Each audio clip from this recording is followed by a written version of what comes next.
Meus irmãos, a paz do Senhor, louvado seja o nome de nosso Senhor e Salvador Jesus Cristo. É uma alegria muito grande nós estarmos juntos e, como eu havia prometido, obviamente, estou gravando agora a aula de instrução para o próximo domingo. No próximo domingo, que será dia 23, nós estaremos trabalhando com ainda a segunda lição, por motivos óbvios, como já tinha falado no vídeo anterior de instrução. Eu coloquei dois assuntos muito grandes, né? O sacramento da Eucaristia e o sacramento da confissão ou penitência juntos.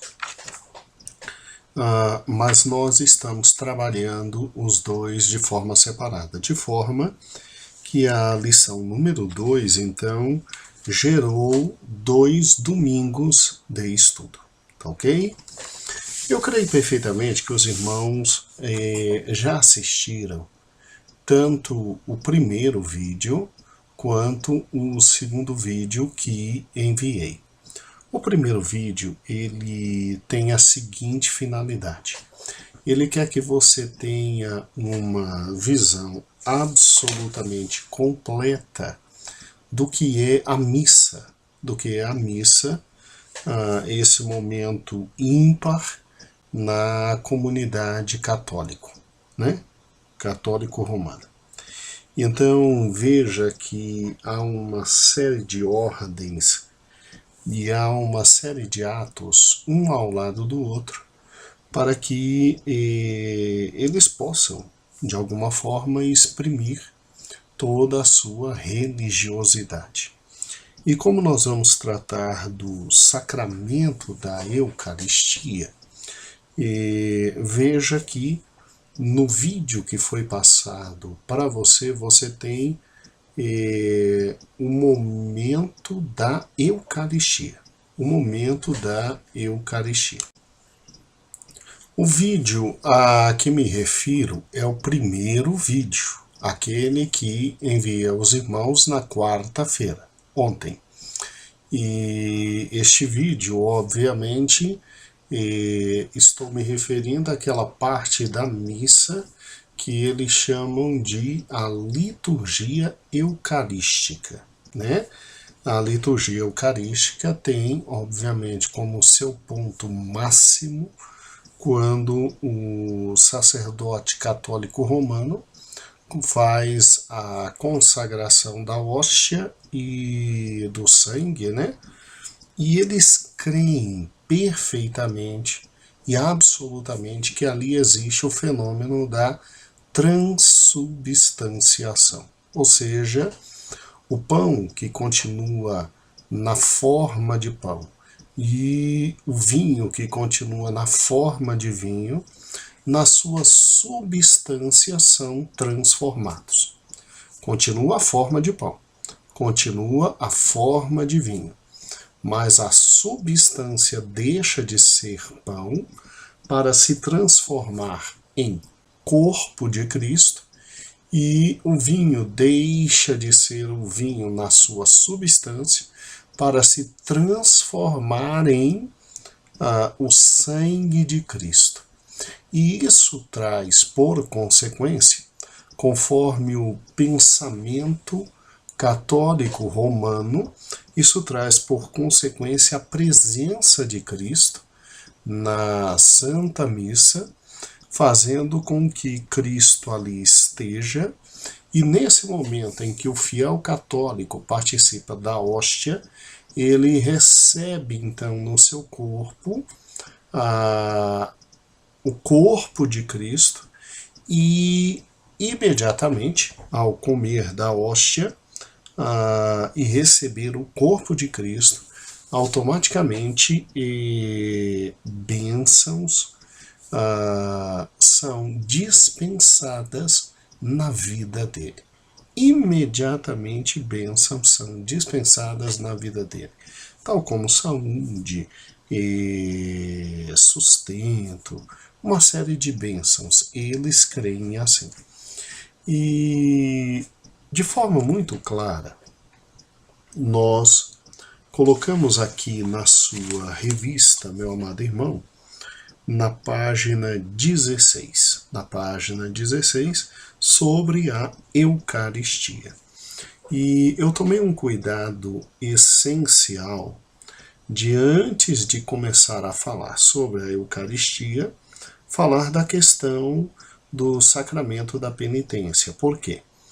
Porque pelo sacramento da penitência, como coloquei aqui no parágrafo, antes do ponto 2.2, mais o que é a Eucaristia, então parágrafo anterior, eu coloquei aqui, o sacramento da penitência é muito importante, pois a Igreja Católica considera o sacramento da penitência um ato purificador, que deve ser praticado antes da Eucaristia, para que essa seja recebida com a alma limpa pelo perdão dos pecados. Então, o fiel católico, ele crê que deve, antes da tal da Eucaristia, que é comer do corpo de Cristo e beber do sangue de Cristo, ele tem que passar pelo confessório, confessar seus pecados a um padre, receber imediatamente o perdão imediato para os seus pecados, e aí se livra da punição eterna, e a penitência, para que possa limpar seu coração, e com o coração limpo, aí sim, ele vem para a Eucaristia. E a Eucaristia, eu fiz questão então de colocar aquele primeiro vídeo, para que você pudesse ver em que momento exato se dá a Eucaristia. E a Eucaristia é, com certeza, de todos os sacramentos, ou seja, esse conjunto de atividades que o católico romano tem que fazer para ser salvo, porque eles acreditam que a salvação é produto de obras, né?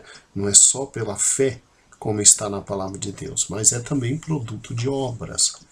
A esse conjunto de atos que o católico tem que fazer para chegar à salvação, com certeza o sacramento da Eucaristia é o mais importante, é o mais essencial e, obviamente, o mais fundamental de todos os sacramentos.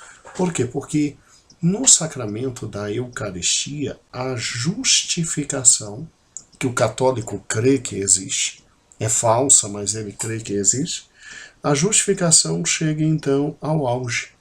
A justificação chega no seu ponto maior, absolutamente maior, garantindo então ao católico a certeza absoluta do perdão dos seus pecados, de que um dia vai ressuscitar com Cristo, porque é óbvio que eles também invocam aquele texto que diz: quem come do meu corpo e bebe do meu sangue tem parte comigo e será ressuscitado.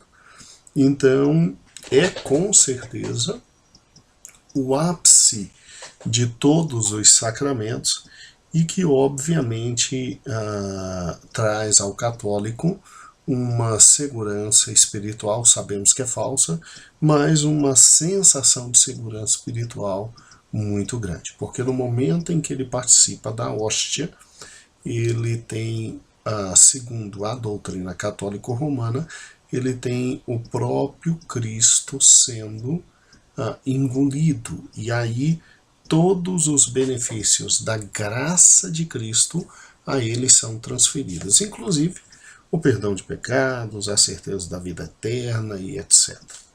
Muito bem, este é o motivo pelo qual nós colocamos aqui para os irmãos, e tirando obviamente desta fonte católico-orante, né, uma definição do que é Eucaristia. Está aqui na página então 16. A Eucaristia é a celebração em memória de Cristo, recordando a Santa Ceia, a paixão, a ressurreição, em que Cristo recebe, em que o cristão recebe a hóstia consagrada, que eles creem que ali está Cristo. É o sacramento culminante, ou seja, o sacramento mais importante. Estou na página 16, que dá aos fiéis a oportunidade de receber e ingerir fisicamente o que consideram como sendo o corpo de Jesus Cristo, em que se transformou o pão consagrado pelo sacerdote, assim como o vinho se transforma no seu sangue. No sacramento da Eucaristia, a hóstia consagrada, ou seja, o pão, é distribuída aos fiéis, que o colocam na boca e ingerem lenta e respeitosamente.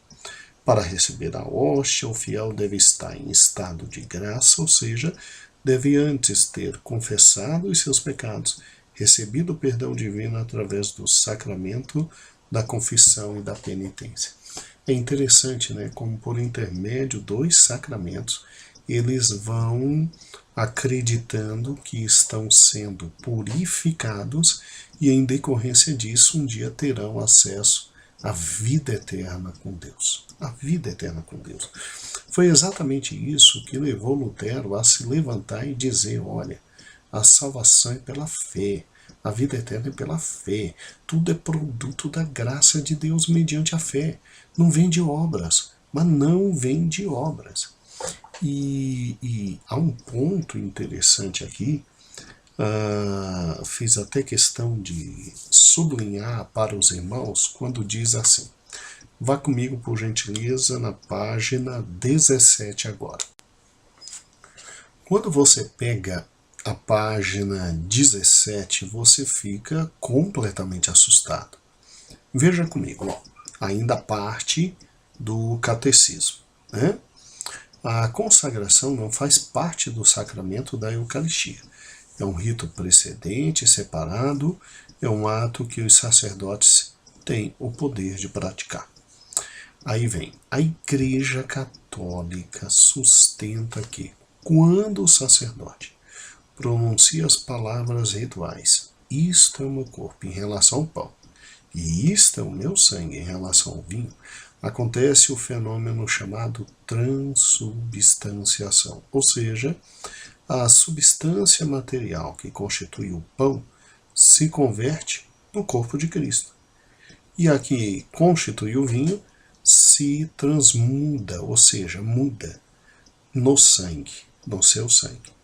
O pão transubstanciado é distribuído aos fiéis que ingerem a hóstia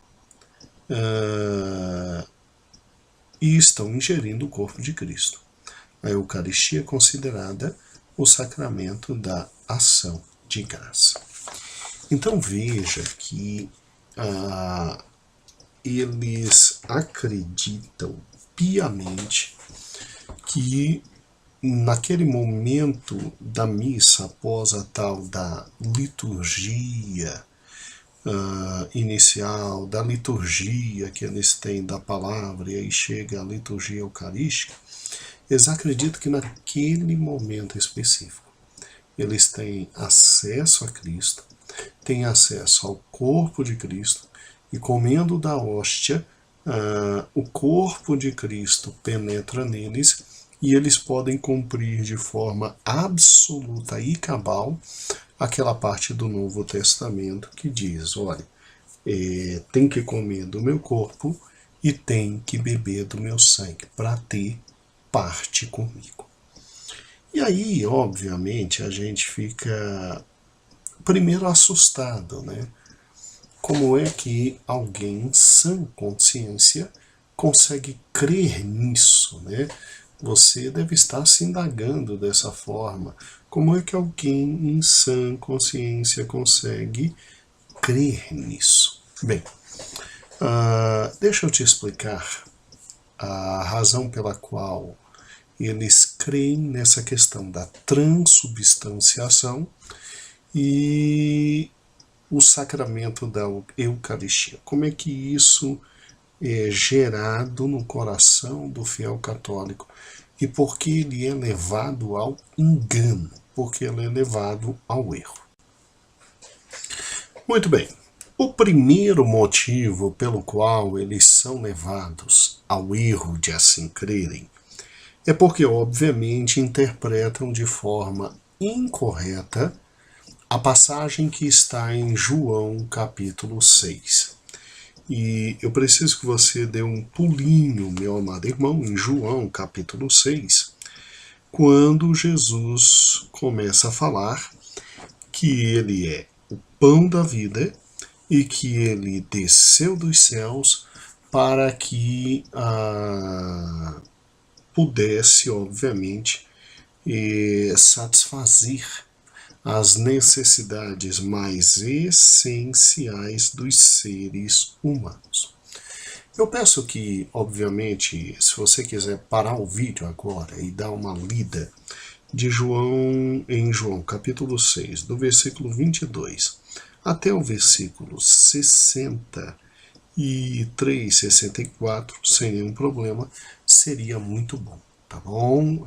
Você tem condições de parar o vídeo e aí escuta a explicação rapidamente após ler esta parte de João. Jesus, nesse texto, ele de forma muito clara se apresenta como mais uma das bilhões de figuras que ele já tinha se apresentado. Jesus aqui se apresenta como o pão da vida, né? E ele diz, olha, eu sou o pão da vida, eu desci dos céus, meu Pai me enviou.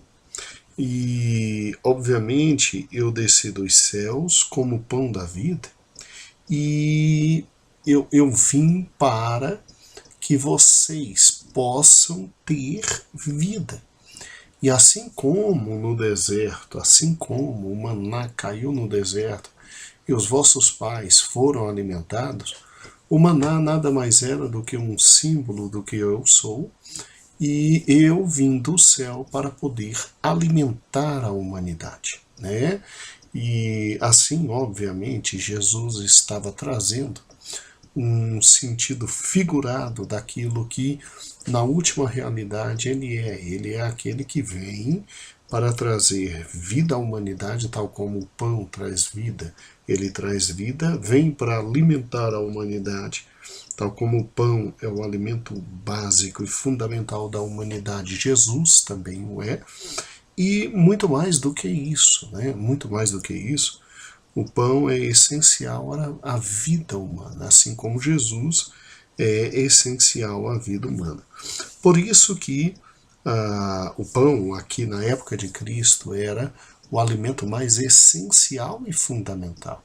E Cristo estava dizendo, ó, eu sou essencial e eu sou fundamental, eu sou essencial e eu sou fundamental. E aí o que acontece? E ele chega no versículo 48, no ápice, e diz, ó, eu sou o pão da vida, eu sou o pão da vida. Aí o povo começa a murmurar, o povo começa a falar, e Jesus traz algo que aparentemente se torna muito estranho para os seus ouvintes. Ele diz assim, olha, eu sou o pão da vida, e no versículo de número 51 ele diz o seguinte, eu sou o pão vivo que desceu dos céus, se alguém comer desse pão, viverá, e o pão que eu der é a minha carne, e eu darei a vida pelo mundo. Aí é que eles começaram a simplesmente se indagar, peraí, como é que ele pode dar a sua carne, né? E Jesus ainda fala, o meu sangue eu vou dar, e tem que beber para ter a vida eterna. Tem que beber para ter comunhão comigo e ter a vida eterna. E isso fica muito claro no versículo 55, quando ele diz, porque a minha carne é verdadeiramente comida e meu sangue verdadeiramente é bebida, né? E aí, obviamente, muitos se escandalizaram, não entenderam, saíram, simplesmente, muitos discípulos saíram, como está no versículo 60, abandonaram ali Cristo e disseram, não, tá maluco, surtou, e acabou e surtou, né? E surtou. Aí Jesus, obviamente, no versículo 63, ele traz nesta passagem o versículo mais importante para que esta passagem pudesse ser compreendida. O versículo 63 diz, olha, o Espírito é o que vivifica, a carne para nada aproveita. As palavras que eu vos disse são Espírito e vida. Quando Jesus diz as palavras que eu vos disse são Espírito e vida, ele está dizendo, olha, o que eu estou falando não é para ser interpretado de forma absolutamente literal. O que eu estou falando é para ser entendido, discernido de forma figurada, absolutamente figurada. E o contexto de tudo que aqui está não se refere à Santa Ceia ou qualquer outra coisa, se refere essencialmente à vida eterna. Se refere essencialmente à vida eterna. Veja que é muito interessante quando Jesus, no versículo 47, ele diz, na verdade eu vos digo, aquele que crê em mim tem a vida eterna. Aquele que crê em mim tem a vida eterna. Né? Quer ter a vida eterna? Creia em mim. Então, o que na realidade Jesus está falando aqui? Jesus está pegando, obviamente, uma figura bastante conhecida dos judeus, que era o pão, que era o alimento mais básico que eles tinham naquela época, também uma época de fome, uma época difícil. Eles eram um povo escravizado. Então, no mínimo, o judeu tinha em casa o pão. E ele aproveita-se também do fato de, como já é dito no mesmo capítulo e nos capítulos anteriores, você vê Jesus multiplicando os pães. Né? Você vê, obviamente, no capítulo 6, no início, a multiplicação de pães, e Jesus dizendo, olha, não é para estar atrás de mim porque eu multiplico pães, porque eu sou o pão da vida. Eu sou aquele alimento mais necessário para a vida de vocês, que vai produzir a vida espiritual. Vai produzir a vida espiritual. Então ele fala de forma simbólica. E isso é muito claro, porque Jesus se utiliza sempre de formas simbólicas. Sempre. A linguagem metafórica sempre foi muito bem utilizada por Cristo, né? Que nada mais era do que você se utilizar de realidades concretas no dia a dia do povo judaico para trazer para eles o conhecimento do que seria difícil entender se não fosse por intermédio da linguagem simbólica. Então Jesus pega seres concretos, compara-se a esses seres para que os judeus pudessem entender o que estava acontecendo. Então veja bem, ele diz, ó, eu sou a porta. Jesus não está dizendo que é uma porta, né? Não, ele disse, eu sou a porta. E aí o judeu que conhece o que é uma porta, ele tem a noção para que serve uma porta e passa a ter um entendimento correto do que é Cristo. Do que é Cristo. Né?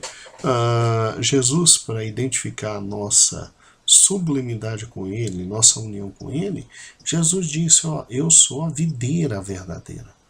O judeu entendia perfeitamente o que era uma videira. O judeu compreendia absolutamente para que servia uma videira. Mas não que Jesus fosse uma videira. Ele faz por intermédio de linguagem comparativa e figurada. Quando ele diz, eu sou a videira, ele está dizendo o seguinte, ó, vocês são ramos, e vocês estão em mim, então vocês não têm vida sem mim. De mim é que vem a vida, de mim é que corre toda a seiva, de mim é que vem a existência de vocês. E assim como um ramo não vive sem mim, eu você não vive, assim como o ramo não vive sem a videira, você não vive sem mim. Um outro exemplo, Jesus diz, eu sou o bom pastor. E ele olha para nós e nos chama de suas ovelhas, né? Então quer dizer que nós somos ovelhas, a gente não, Jesus por intermédio de significativos simples do seu dia a dia transmitia verdades essenciais, e a maior verdade de todas era exatamente essa, que ele tinha vindo para salvar a humanidade. E aí ele se apresenta aqui como o pão da vida. Infelizmente, os católicos interpretam um texto como esse, que não é difícil, é simples, um texto como esse, de forma absolutamente radical, absolutamente literal, e dizem que no momento da Eucaristia, que é uma parte da missa, explique isso para o seu aluno, no momento da Eucaristia, que é uma parte da missa, Cristo se faz presente, porque o pão se transforma no corpo de Cristo. Continua tendo o cheiro de pão, o gosto de pão, mas ali não é mais pão, porque o sacerdote, quando levanta e apresenta o pão e apresenta o vinho, a substância deles deixa de ser pão, deixa de ser vinho, passando a ser o corpo e passando a ser o sangue de Cristo. Meu Deus do céu, nada mais assustador que isso. E, obviamente, eles se utilizam de um segundo texto, que é muito claro, está em Marcos, Mateus, Lucas, João, que é o texto da Santa Ceia, onde Jesus toma o pão, reparte e diz, esse é meu corpo partido por vós. E ele toma a ceia e ele diz, o suco, o vinho, né? O vinho. E ele diz, esse é meu sangue derramado por vós, participai deles todos. E eles dizem que foi nesse exato momento que se cumpriu João 6, e foi já na ceia que ocorreu a primeira transubstanciação com Cristo, e a partir dali o milagre da transubstanciação ocorre sempre, absolutamente sempre, que você estiver numa igreja católico-romana, onde tenha um sacerdote católico-romana, porque isso é exclusivo da igreja católico-romana. E aí o fiel que disso participa se alimenta de Cristo, né? E aí, algo interessante nos chama a atenção, por uma razão simples. E eu fico assustado com algumas interpretações, porque elas podem simplesmente nos fazer entender quão cegos estão aqueles que acreditam na transubstanciação e nessa questão maluca, né? Nessa questão maluca. Porque, raciocine comigo, vamos lá. Enxergar Deus em objetos, quer dizer, eu estou enxergando Jesus na hóstia, eu estou enxergando Jesus no vinho. Enxergar Deus em objetos, irmãos, salvo melhor juízo, isto é atividade pagã. Atividade pagã, é sério. Isso é um problema sério, isso é paganismo puro. Isso não tem nada a ver com cristianismo. Ao contrário, isso é absolutamente escorraçado por Deus. Este é um dos motivos pelos quais, desde o Velho Testamento, se proíbem as imagens de escultura. Por quê? Porque você, através de uma imagem de escultura, você está enxergando Deus em um objeto. E na medida que você enxerga Deus em um objeto, você está limitando Deus àquele objeto criado. Por isso que desde o Velho Testamento, o Êxodo, capítulo 20, se não me falha a memória, né?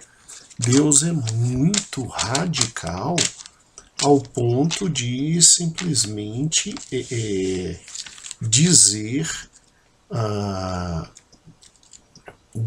de forma muito clara, direta e objetiva. Êxodo 20, versículo 3, 4, 5 em diante, que diz assim, olha, não terás outros deuses diante de ti, não farás para ti imagem de escultura, nem alguma semelhança do que há acima dos céus, nem embaixo da terra, nem das águas debaixo da terra. E não te encurvarás perante elas, não servirá, porque eu, Senhor, teu Deus, sou zeloso e visita a maldade. E visita a maldade. Quando você diz que Cristo, porque Cristo é Deus, em João capítulo 1 diz que no princípio é o verbo estava com Deus e o verbo era Deus. Quando você pega e diz que Cristo está num objeto chamado pão, e que ali Cristo está, e Cristo está presente por causa daquele objeto, você está fazendo o quê? Meu Deus do céu, você tá levando para dentro de uma igreja o paganismo. O paganismo. São os pagãos que simplesmente constroem objetos e dizem, Deus está aqui. Deus está aqui. Isso é extremamente perigoso. Extremamente perigoso, né?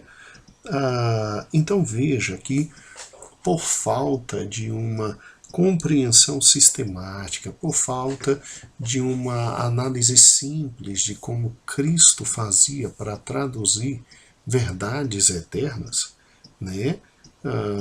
E a verdade aqui eterna é simples. Assim como a gente precisa do pão para todo dia se alimentar e ter vida e andar, a gente precisa de Cristo para viver, para se alimentar, para existir, que senão morre de inanição. Morre de inanição. Agora, dizer que Cristo está exatamente no pão quando foi cortado, ainda traz um problema muito mais sério. Vamos juntos, raciocine comigo, por gentileza. Não há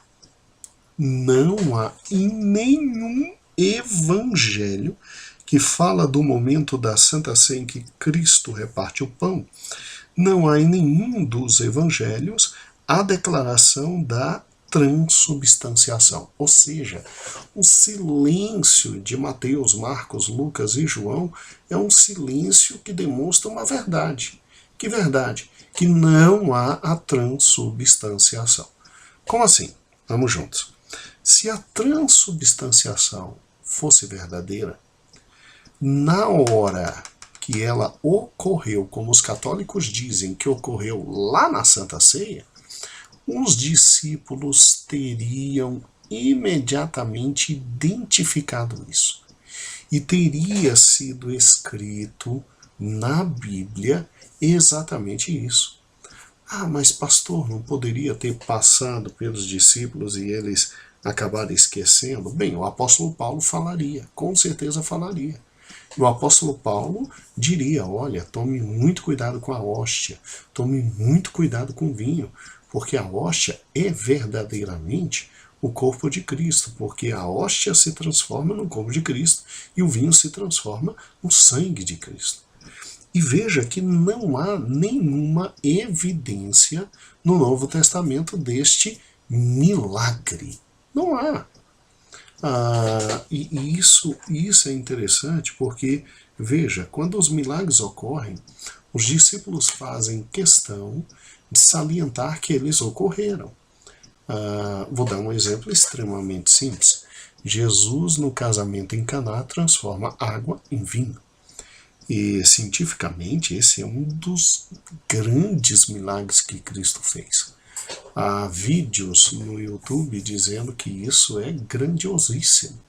Transformar água em vinho é quebrar moléculas e é intervir de forma muito radical na natureza. Só Deus poderia fazer isso. Só Deus poderia fazer isso. Agora não há nada, não há parte nenhuma, nada que diga que o pão na Santa Ceia foi transformado em corpo e o vinho foi transformado em sangue. E aí, se eu creio na transubstanciação, há um problema ainda mais sério. Além de eu estar trazendo ídolos, além de eu estar interpretando errado João capítulo 6, além de eu não compreender absolutamente nada de linguagem metafórica existente de Cristo, porque se eu não entendo, então eu tenho que pegar portas e consagrar e dizer, não, Cristo disse que é a porta, eu tenho que ter uma porta que quando eu entrar eu tenho a certeza que eu estou entrando e ao final daquele caminho eu vou dar no céu. Né? Pelo amor de Deus, isso é loucura. Ainda tem uma questão muito mais séria, muito mais séria. Se realmente aquele pão tivesse transformado em corpo e o vinho tivesse transformado em sangue, Jesus ele estaria fazendo um atentado horrível às condições pessoais de cada um dos apóstolos. Lembre-se que eles eram judeus. Lembre-se que eles simplesmente foram instruídos, porque assim diz a Bíblia, a não comer o sangue, porque no sangue há vida. E agora, que Deus maluco é esse que os proíbe ter acesso ao sangue e comer o sufocado e comer o sangue, e agora estarem bebendo o próprio sangue? Tá maluco? Né? E pior ainda, olha que interessante, quando você tem em Atos capítulo 15, você em Atos capítulo 15, você vê aquele problema na igreja, e vou até pegar o texto, que é muito interessante, vou pegar aqui com os irmãos, Atos capítulo 15. Estou mostrando todos esses textos e todas essas análises para que você veja que acreditar na transubstanciação é negar o resto completo da palavra de Deus. É negar absolutamente tudo que a palavra de Deus, e há um princípio em hermenêutica que é fundamental, o princípio da unidade. A palavra de Deus é absolutamente única, concreta, harmônica. Né? Eu não posso criar fatos que tragam desarmonia à palavra de Deus. Olha o que diz Atos capítulo 15. Atos capítulo 15. O conselho dado foi exatamente o seguinte, a questão dos gentios. Né? Aí se reuniram e simplesmente chegaram à seguinte decisão. Pelo que, versículo 19, pelo que julgo, que não se deve perturbar aqueles dentre os gentios que se converteram a Deus, mas escrever-lhes que se abstenham das contaminações dos ídolos, tá? Ou seja, é por isso que nós, até hoje, não frequentamos alguns tipos de festa, alguns tipos de regalo em alguns momentos, porque, infelizmente, é contaminação dos ídolos, né? Da prostituição e do que é sufocado e do sangue, né?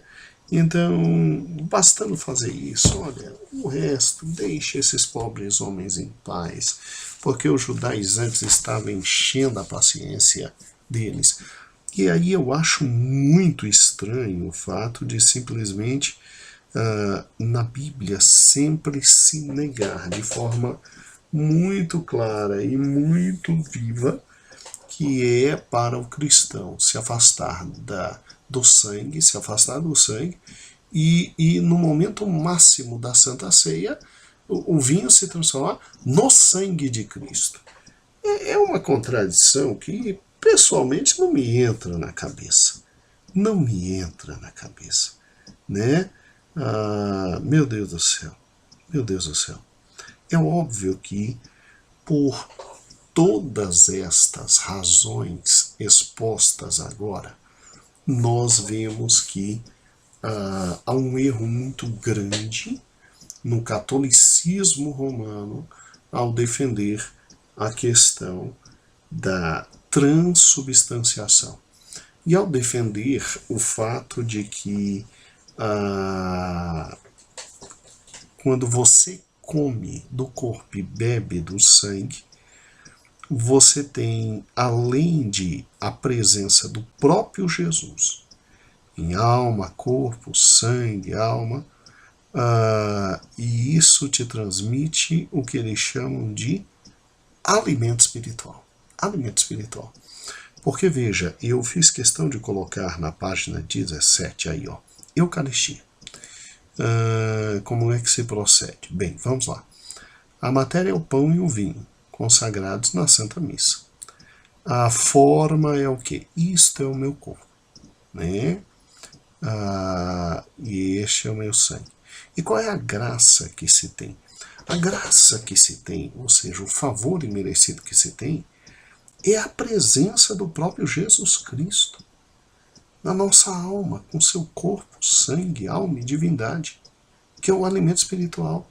Meu Deus do céu, e isso aqui é mais do que assustador. Isso aqui é demoníaco. Isso aqui é demoníaco. Por quê? Porque eu só tenho a presença, o que eles estão dizendo aqui exatamente, é que a presença de Cristo se faz quando você tem na sua presença um padre que pega o pão e consagra, um padre que pega o vinho e consagra, e quando você bebe isso, aí é que a presença de Jesus vem à sua alma, penetra o teu corpo e te fornece alimento espiritual. Não, pastor, você não está interpretando errado isso aqui, não. Você não está interpretando errado esse último ponto, que até agora tudo bem, eu concordo. Mas esse último ponto, você não está interpretando errado? Bem, pois bem. É por isso que eu fiz questão de te enviar um outro vídeo. Esse vídeo eu te enviei hoje mesmo, né? Eu até coloquei, eis o segundo vídeo. E nesse vídeo eu quero te chamar a atenção para algumas coisas. Se você quiser, você pode inclusive ir parando essa instrução e ouvindo o vídeo do... não é mais o vídeo da missa, é o vídeo próprio mesmo da Eucaristia, daquele grande teólogo que eles têm, tá certo? É um professor, é um teólogo que eles têm. E se você pegar o vídeo, ele claramente diz, mas ele diz de forma muito clara, que é o principal dos sacramentos. É o principal dos sacramentos. E que nesse sacramento, ouça o vídeo, você vai ver com muita calma e vá parando. Nesse sacramento você tem a presença permanente de Cristo. O padre chega a dizer assim, ó, quer encontrar Cristo? Quer encontrar Cristo? Pois é, Cristo agora quer ser encontrado por você. Vá à missa, porque você vai encontrar com Jesus. Ele está na hóstia. Meu Deus do céu, cara, o mundo enlouqueceu. Quer dizer, ele está na hóstia. Ele chega a dizer, ó, ele está no sacrário. Sacrário é um local específico onde eles guardam a hóstia, né? Ele está ali. Então, se você quer encontrar Cristo, vá ali. Meu Deus do céu. Meu Deus do céu. O fiel católico, ele simplesmente então não crê que ao receber Jesus como Salvador, Jesus passa a existir nele, morar nele, habitar nele, como está na palavra de Deus. Jesus não está habitando nele. Ele é obrigado a ir a uma missa, ele é obrigado a participar da hóstia para poder se encontrar com Cristo, para poder receber de Cristo as virtudes espirituais. Isso é escandaloso. Isso é loucura. Isso é loucura. Glória a Deus pelo protestantismo. Nós temos Cristo conosco todos os dias. Estou convosco todos os dias até a consumação do século. Aquele que abre o coração, Cristo já entra, Cristo já mora, Cristo já vive. A gente não precisa. A gente de maneira alguma precisa ir a uma igreja para se encontrar com Cristo, e naquela igreja ou a gente toma hóstia ou então não tem Cristo. Não tem Cristo. Eles chegam ao ponto de dizer que, olha que loucura, olha que loucura. O padre está lá, eu te mandei o vídeo, assiste o vídeo desse professor. Ele chega ao ponto de dizer que quando o cristão ele come da hóstia, participa da hóstia, ele recebe remédio e sustento. Remédio para quê? Para acabar com seus males absolutamente espirituais, seus males espirituais, seu coração horrível, seu coração maldoso, vai eliminando os males da vida dele. Meu Deus do céu, eu não sabia que então a palavra de Deus tinha sido substituída, né? Tinha sido substituída. E sustento. O fato de você estar ali, quando a hóstia bate na tua boca e você se alimenta dela, você tem sustento, você tem vigor espiritual, porque Cristo entrou em você e você tem vigor espiritual para viver. Eu não sabia que a hóstia substituía completamente a palavra de Deus. A leitura da palavra de Deus, a dedicação à palavra de Deus, porque o que nos limpa é a palavra de Deus. Vós já estáis limpos pela palavra que eu vos tenho dito. Isso é que nos limpa, o que nos sustenta, o que nos faz crescer, nos revestir do novo homem, abandonando o velho homem, é a palavra de Deus. Então, olha a loucura, eles substituem a palavra de Deus por esse sacramento. Agora é fácil entender, obviamente, porque eles não creem que a Bíblia é a única manifestação de Deus. Agora dá para entender porque eles dizem que a Bíblia é uma das manifestações de Deus, mas que Deus continua falando pelos papas e pela tradição. É lógico. Eles têm tudo independente da palavra de Deus na hóstia. Sério, tá no vídeo, pode ver. E o que mais me assustou nesse sacramento, irmãos, é que ele diz assim, tá? Dessa forma no vídeo. A celebração do Calvário. O momento desse é a celebração do Calvário. Aí bem, você pensa assim, celebração do Calvário, que bom, pelo menos eles vão recordar o que Cristo fez, mas não é como Cristo disse, que é para comer do pão e beber do cálice, em memória dele, como símbolo, em memória, para lembrar, em memória. Não, ele diz de forma clara que o Calvário se faz presente. Ou seja, que o sacrifício se faz presente ali. Não é mais um sacrifício cruento, sangrento, mas o sacrifício se faz presente ali. E aí vem o que mais me assusta. E em razão disso, atualiza-se a redenção. Ele diz isso no vídeo. Atualiza-se a redenção. Quer dizer, o Cristo deles, que não tem capacidade de se manifestar, não tem capacidade de comparecer perante o católico, não tem capacidade de se manifestar como Deus e morar e habitar no coração, que precisa ser buscado numa hóstia, né? O Cristo deles, através de todo esse ato, fica atualizando a redenção. Não é uma redenção eterna para sempre, é uma redenção que tem que ser sempre atualizada. Quando eu penso nisso, eu penso em programa de Windows, em programa de Excel, né? Quer dizer, ou você atualiza ou fica desatualizado. E ficando desatualizado, não tem mais uso. Não tem mais uso, não serve para nada. A Bíblia não me diz isso. A Bíblia diz que nós fomos redimidos de uma única vez. Não há essa história de atualização de redenção, não, meu amigo. Nós fomos redimidos, é um único sacrifício por Cristo Jesus e acabou. Absolutamente acabou.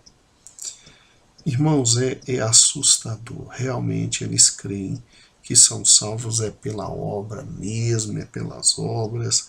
Fé aqui passou bem longe. Graça não vale absolutamente nada. E ou participa da Eucaristia ou está no inferno mesmo. Meu Deus do céu. É triste ver isso. É triste ver isso. E é triste ver que, para eles, o auge da justificação chega aqui, é na tal da Eucaristia. Por isso, irmãos, sola fide, pela graça sois salvos, mediante a fé em Cristo Jesus. Isso não vem de vós, não vem de obras, para que homem nenhum se glorie. Por isso que os grandes reformadores gritaram e disseram, não é isso, está tudo errado, está absolutamente tudo errado. Quando você pega Zwingli, quando você pega Calvino, eles dizem o seguinte, olha, o que aconteceu na Santa Ceia, e o Senhor Deus, manda que façamos, é para nos lembrar. Não é um novo Calvário que vem, não é atualização da redenção que se está fazendo quando se está numa ceia, não.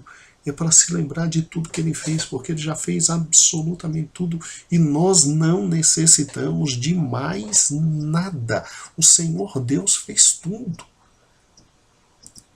Crer na Eucaristia é crer que a salvação é pelas obras. E dói ver tanta cegueira. Ó irmãos, oremos e anunciemos o Evangelho para que eles possam sair de tanta cegueira. E lembre-se, a salvação é pela fé. A salvação é pela fé. Não vem por obras, para que ninguém se glorie. Então, para que foi instituída a Santa Ceia? A Santa Ceia foi instituída fundamentalmente por uma razão extremamente simples, meu amado irmão. A minha memória e a sua são horrivelmente atingidas pelo pecado. Creia nisso, nós temos uma memória muito machucada pelo pecado.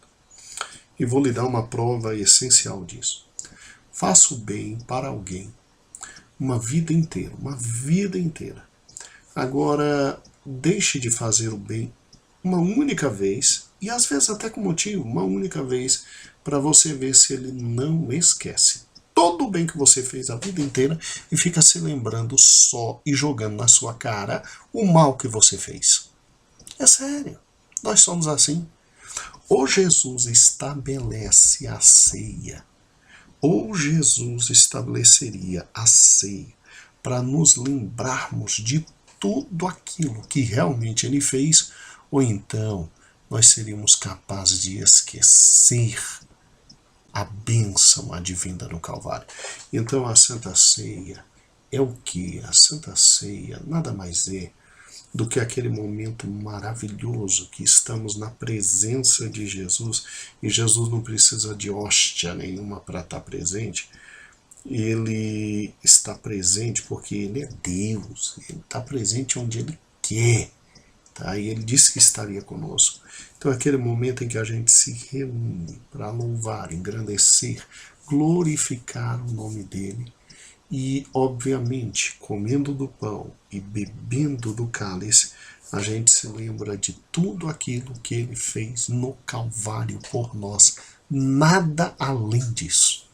Nada, e absolutamente nada além disso. Não produz salvação, porque isso tudo foi produzido na cruz do Calvário, na cruz do Calvário. E é óbvio que quando a gente come, a gente bebe, naquele momento tão bom, tão maravilhoso, tão glorioso, a gente está dizendo, olha, eu creio em ti, Cristo. E é em razão de estar dizendo exatamente isso, porque estamos obedecendo uma ordem dele. Creio em ti, Cristo. Minha fé está em ti. É por isso que eu serei ressuscitado naquele dia e alcançarei a vida eterna. Então, meus irmãos, uma excelente aula a todos. Que Deus abençoe. Que Deus abençoe a todos. Amém.